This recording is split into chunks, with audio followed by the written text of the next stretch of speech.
Hey, welcome back, part 2 of lesson 8. Let's continue with example 6 here. So we were talking about minimum possible horizontal phase shift, and I was also talking about how the sine graph normally starts off like this, where halfway between bottom and top, this midpoint, okay, is usually on the y-axis, okay? Notice I'm not saying at the origin, because if it's been moved up or down, that's not where you would find it. Okay, so what we're going to do is we're going to look at this graph and we're going to see if we can find this point. Okay, remember, so you might think it's this point, okay, but you'd be wrong because we want as we go up that midpoint. So the point that we'd be looking for would be this one right here. And it's halfway between bottom and top, -4 to 4, so it's halfway, and it's as we go up. Okay, so that's the point that used to be on the y-axis. So in other words, it got moved to the right, well, 2 squares, but here's the trouble, is figuring out what 2 squares are when it's in radians is a bit of a trick in itself. Okay, so I'm going to help you through that. Write the equation of the graph. Okay, so let's maybe talk about A first. So our amplitude would be half the total range. It goes from -4 to 4, so 4 minus -4 all over 2 would be 4. Okay, now let's talk about C. All right, back to this. I was trying to avoid it. All right, so how we figure out how far this is we look for a pi. Okay, notice this is a pi.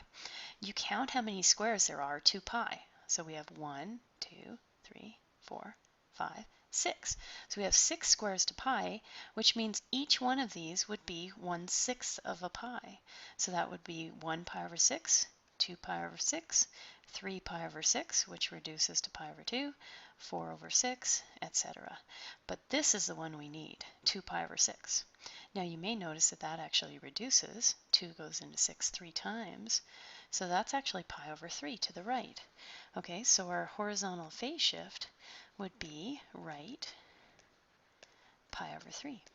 Okay, let's put it in the equation. Y equals, we've got our A value, sine, and then x, and it's right, so it would be minus pi over 3.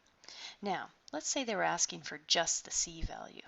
Okay, they didn't, but let's say they did. Okay, if you compare to the equation, notice this negative sign is part of the equation.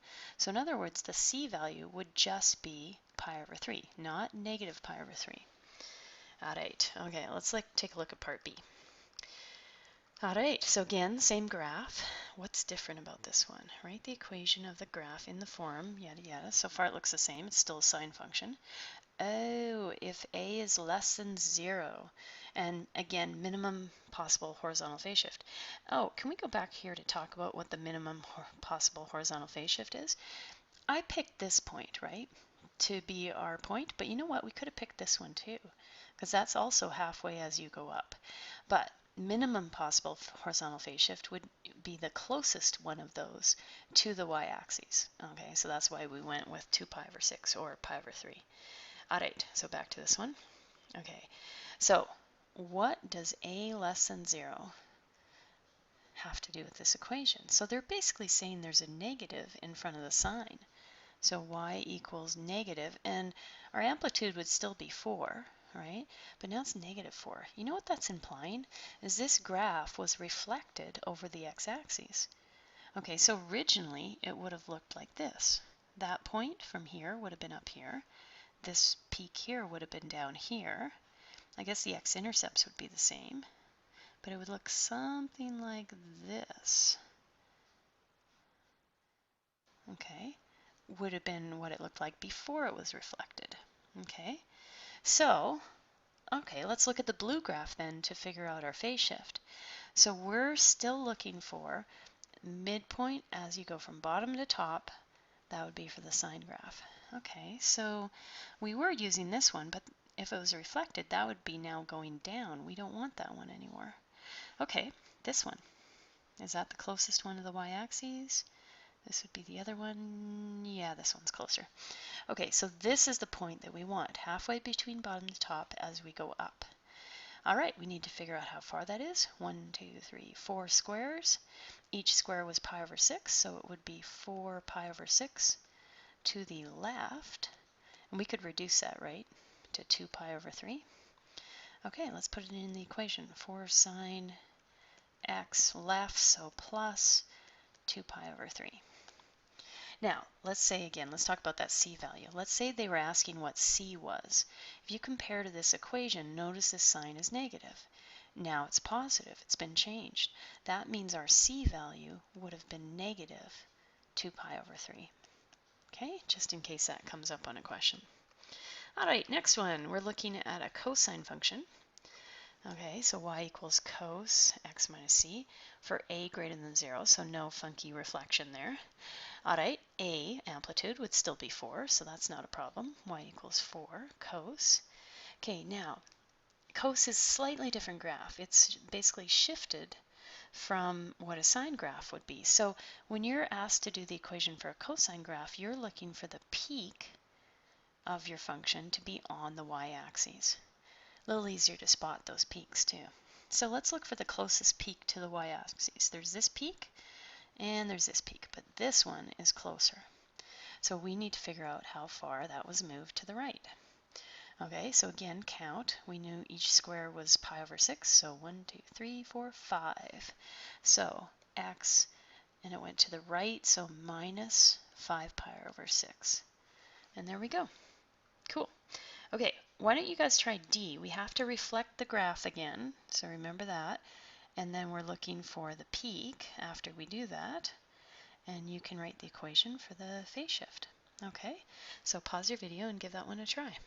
Okay, so did you get y equals, okay, a had to be less than 0, so we made it negative, amplitude still 4, cos, and then our peak, once we reflected the graph, because a was negative, our peak ended up being right here. So that would be our closest or minimum possible horizontal phase shift of pi over 6 to the left, hence our equation. Hopefully that went well. Okay, let's look at the next page. Okay, let's take a look at example number 7. So consider the graph shown. Okay, so take a look at that graph. Notice horizontal x, okay, in terms of radians, y, okay, all good. If the graph represents a sine function, okay, that's important, where a is greater than 0, okay, so it hasn't been reflected, complete the table and write the equation represented by the graph. Okay, so first thing, these really are the hardest kind of questions you would have, where you have all the different transformations of the trig function. So first thing you do, if you're given the graph, is you find the midline. Okay, and you can do it with the equation, or you can look at the graph and go, okay, there's my bottom, there's my top, halfway would be here. And then we put a little dashed line on there. Now let's say you're having trouble finding that. Okay, what you can do is figure out your midline. And by the way, vertical displacement and midline, exactly the same thing. So midline is found by going the max plus the min, we're taking the average, divided by 2. So that would be max 1 plus the min, negative 5, divided by 2. Okay, so if you do that, you get a value of negative 2. Hey, look at that. That's where it was on the graph too. Okay, amplitude, we can do that graphically, or we can go back and do sort of the formula thing. So amplitude is max minus the min, because remember it's half the total range, max minus the min divided by 2. So max 1 minus the min, negative 5, so that'll be plus, divided by 2, which will be 3. Okay, looking at the graph, this distance here would be your amplitude, and that is equal to 3. So that makes sense. Okay, the period. Let's see. Period, if you recall, is the length of one cycle. Okay, so the horizontal length of one cycle. Horizontal length. So from the graph, my preference is to start from the y-axis. I think that's the easiest way to get the period. So then you just follow through on the graph. Here we go, until we're exactly back at the same spot. Now that would probably be here, wouldn't it? Yep, same spot, and then it starts to repeat itself. And what do we have for the period? 4 pi. So our period is 4 pi.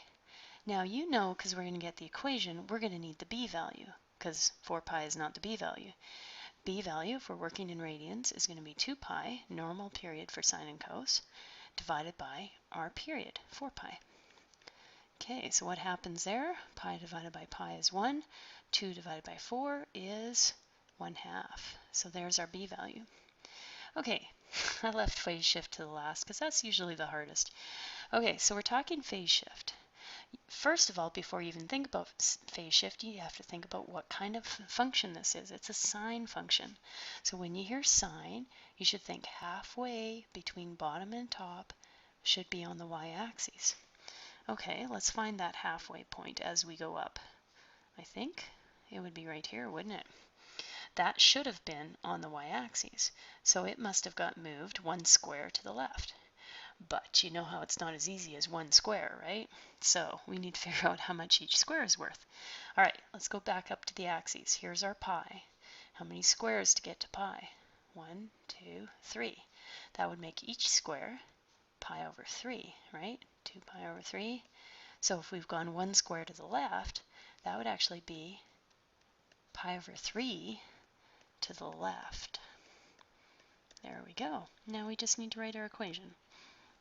Okay, so we have y equals a, amplitude, sine, square brackets, because we have a b value and a phase shift. B is 1/2, then bracket. This time it's x, sometimes it's theta, you have to check that. And then phase shift pi over 3 left, so that would be plus pi over 3, because we're going left, and the square bracket on the sine function, and then it was -2 as our d value. Great. Okay, so the only thing coming at us now on part B is to rewrite that with a less than 0. Well, amplitude, period, all that would be the same, and vertical displacement. The only thing that would change is the phase shift. So start to rewrite this. Y equals negative, because they want a to be less than 0.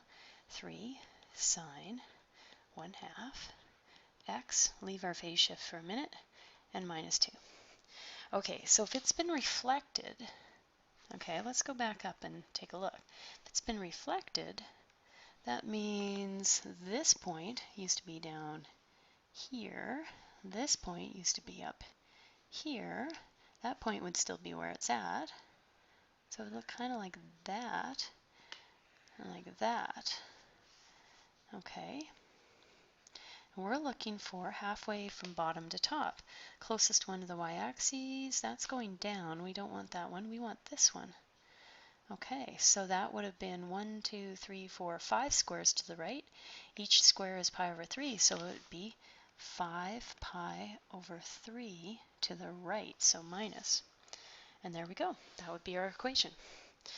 Okay, so why don't you guys try C and D for the cosine function?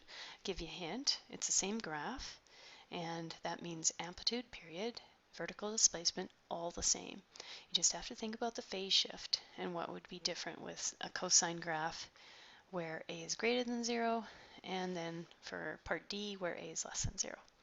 Okay, so give this one a try, and then we'll check and see if we have the same answer. Pause your video, please.